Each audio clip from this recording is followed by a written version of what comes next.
I got so much more. Are you ready, kids? Aye, aye, Captain! I can't hear you. Aye, aye, Captain! Oh!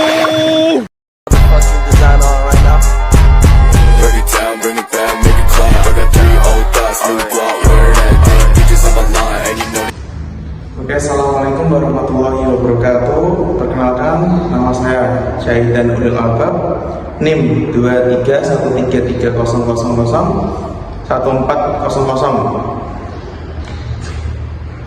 Prodi PGSD kelas 1 SDA 9. Saya di sini akan mempresentasikan makalah saya kemarin bersama teman-teman, yakni saya terbagi menjadi beberapa bagian.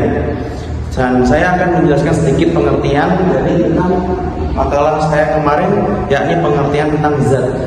Pengertian zat. Zat merupakan suatu benda yang bersifat memiliki massa dan juga menempati ruang. Apabila suatu benda itu dapat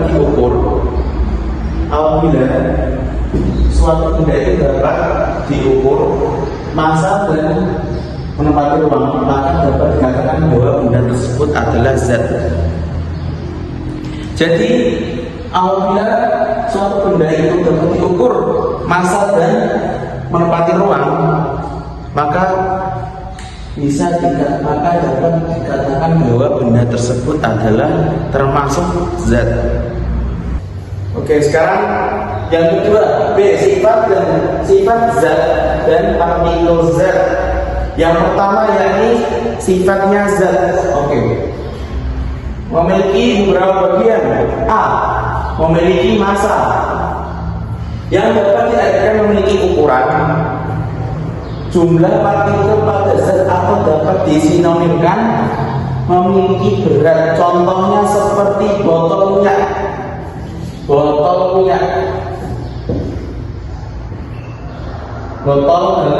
minyak dalam botol.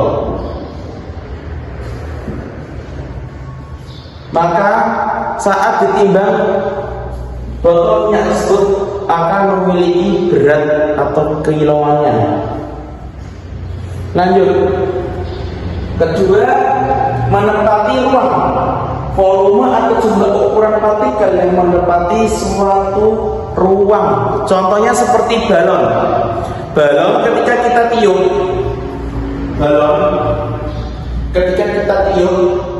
maka akan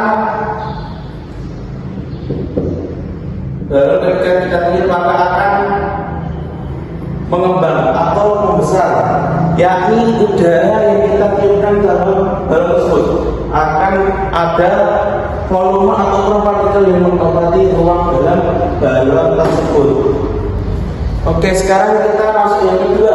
Nomor 2, sifat partikel zat terbagi menjadi 3. A, partikel tidak akan diam hingga ia akan selalu bergerak.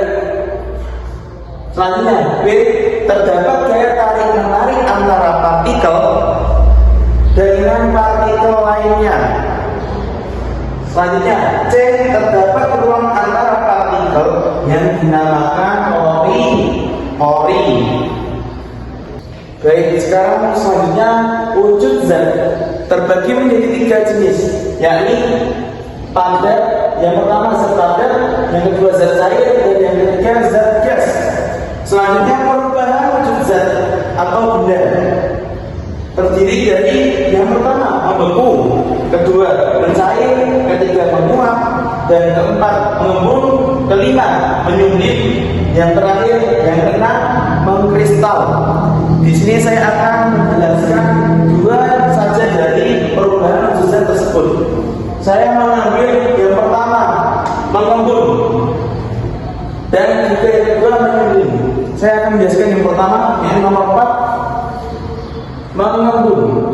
Merupakan proses wujud zat atau benda yang semula gas menjadi cair. Contohnya seperti kita waktu masak air dengan menggunakan penutup kendi. Kendi kita tutup, memasak air, lama-kelamaan itu akan juga termasuk penguapan di dalam bentuk itu. Setelah kita buka bentuk tersebut, maka kita akan lihat butiran air yang ada di tutup kendi tersebut. Atau kita biasanya sering lihat waktu saat pagi-pagi rumput atau dedaunan yang ada di pinggir jalan atau sekitar lingkungan kita itu ada cairan-cairan atau air-air, itu juga termasuk mengembun. Contohnya, saya juga di sini membawakan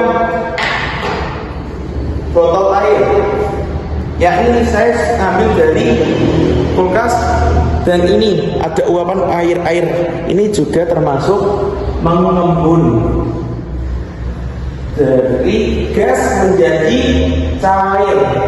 Selanjutnya menyumbing, yang terakhir menyumbing merupakan proses perubahan wujud zat dari benda padat yang semulanya padat menjadi gas. Contohnya seperti kapur barus.